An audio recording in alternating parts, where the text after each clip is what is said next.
Allah taqlanın kıyamet maksat gününde bulan deyyus. Güreymene namaz okaptır, Kur'an okaptır. Bular deyyus cennetin isen bolanaqdı bu qıra çekilenlerden bolayım alıyın o. Deyyus dip kime değil ya? Ayalını, ayallığını, ejetini, qıydını namus etmeli zadın namus etmediği adama deyyus değil yani. Day taqlasın.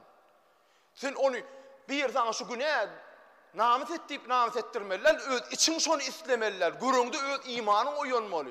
Ey bu sıfatta bolanaq o. Geçeyle. O akşam kapı yapılandan sonra bana görünürdün bu sıfatta. Bu sıfatta başka özüge görünmeliler. Bu sıfat özüne çekici. Sen gözöllüğün görkö diye. Oysa men sen gözöllüğünü dinle men görmeli, men seni kalin.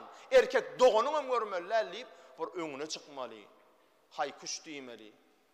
Diýmeli, edi oğlanlar, diýmeli o doğanlar beytmeli o.